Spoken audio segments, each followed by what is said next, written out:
everyone, another thing that I want to share with you here is very easy to make.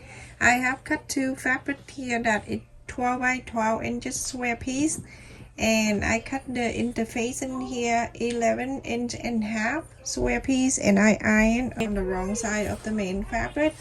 I'm gonna place the right side in together. So you're going to sew by follow the interfacing, and so but you're going to leave about 3 inches here so you can inside out. So go ahead and follow that, and then after that you go on to inside out. Everyone, after I sew all around and then left about 3 inches, go ahead and trim this corners. Make sure you don't trim too close to it. Big storm here. Not bad storm, but it's like rain, and we need the rain, so I'm not complaining. So inside out this,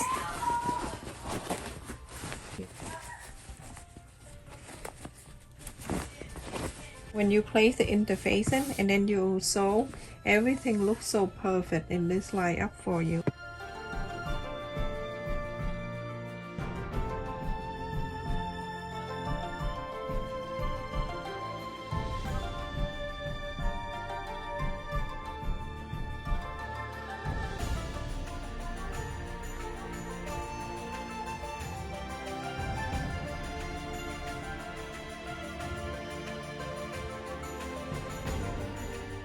To a fabric store.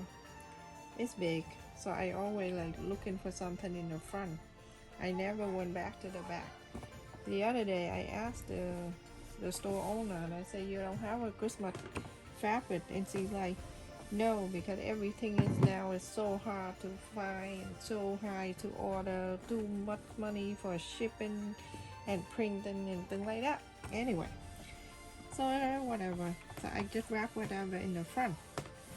One day when I came in, it's so crowded, the store, so I'm like, okay, instead of waiting, I'm going to walk in the back and see what's going on. When I walk in the back, I tell you, it's like 5,100 row of Christmas and all kind of holiday in the back, which she didn't even tell me. And so I told my sister-in-law, and I say, you know, that fabric store, they have so much fabric for the holiday and Christmas every holiday. And she's like, yeah, you have to walk in the back. I'm like, thanks for letting me know. Oh my god, it's my fault. But sometimes you like to blame on other people. Alright, everyone, go ahead and top stitch all around. Everyone, after I top stitch all around, I'm gonna fold it in half, facing the main side out. Make sure everything is lined up evenly, and then from the side, this is the fold, and on the side you're going to bring 2.5 inch.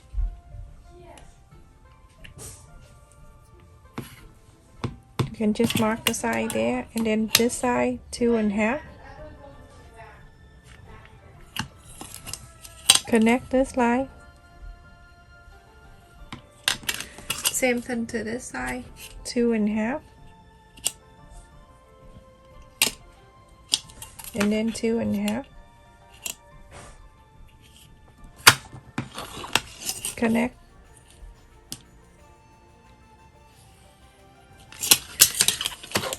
You go ahead and sew this line and sew this line. So everyone, after I sew on this and I sew this line too, so you have something like that, you're gonna fold and open the other way, and make sure these two sides are touching like this. Everything you have to make sure is even. That's the main key. So you can use the clip and you can clip it down. That's where you know it's even, right there. You're going to do exactly the same. You're gonna mark 2.5 inch.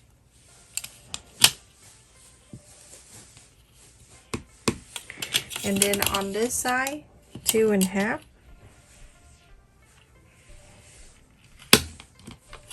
Connect.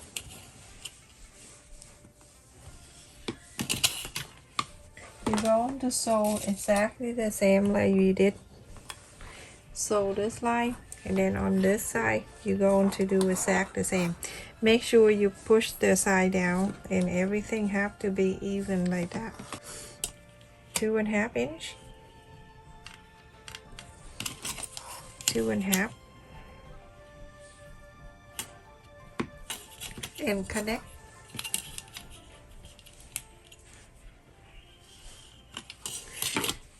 Same old thing, you're gonna sew this line. Everyone, after I sew all the line here for the fold, that you have 4 corners all the way, all 4, and the basket is so square right here. That is so beautiful. Look at that.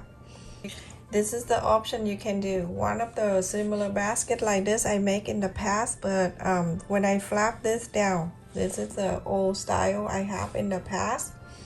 But this time I want this to be more sturdy on the top here.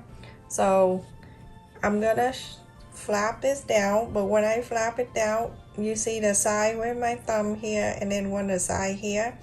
When you flap it down, make sure you leave about 1/2 inch on each side here. That 1/2 inch and then 1/2 inch on this side. Make sure it's even, both. And then you flap it down one more time, another 1/2 inch.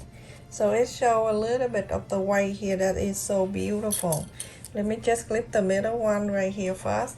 And then when you come into here with this one, you're going to fold it down. And then add another clip right there. And then you go to here on this side, you add another clip right there also.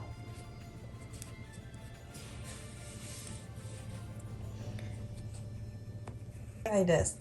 And then move on to the next one. You're going to do exactly the same for the other 3.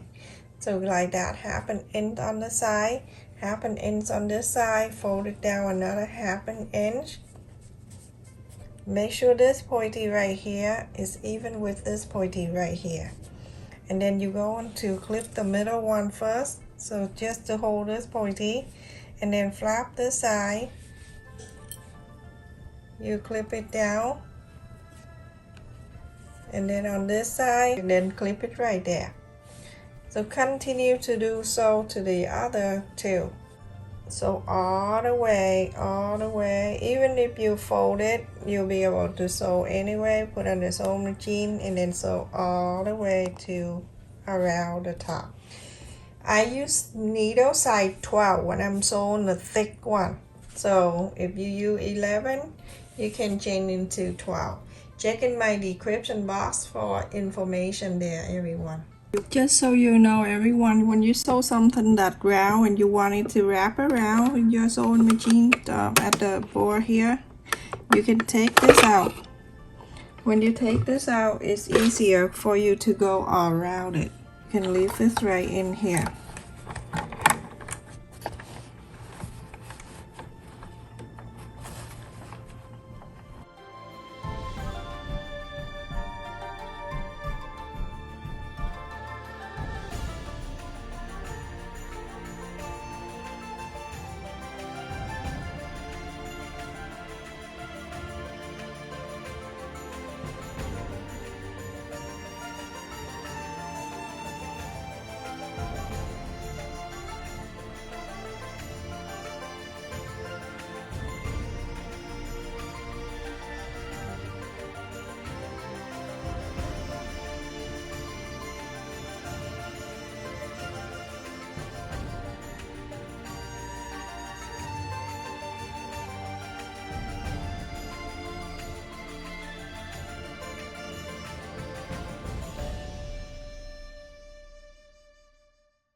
So everyone, if you sew in this way, you sew in this thing down, it's going to keep this up the whole time for you. It's just like this, everyone. This is so cute. Isn't that so pretty? And if you want, you can add a little button here, decorate all around if you like. So side to side on the top here, it's 4.5 inches, and the height is 4 inches. That is so beautiful. Look at that. To sew the button, you're gonna go right in under the flap.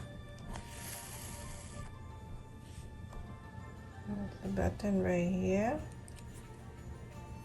The reason why I go under the flap because I never show my evidence. So let's go to here, and I'm gonna go right inside like that, and then it keeps going up and go to the hole, going down, go up and go down. So cute, everyone. I love it. It's so beautiful. Look at that. And then you can put so many things in here. It's big. It's big for sewing room. I would make all different size and then put it around my sewing room to put everything in here. This is the most useful thing that you can have in your sewing room. Stay safe and take care, everyone. Thank you so much for watching.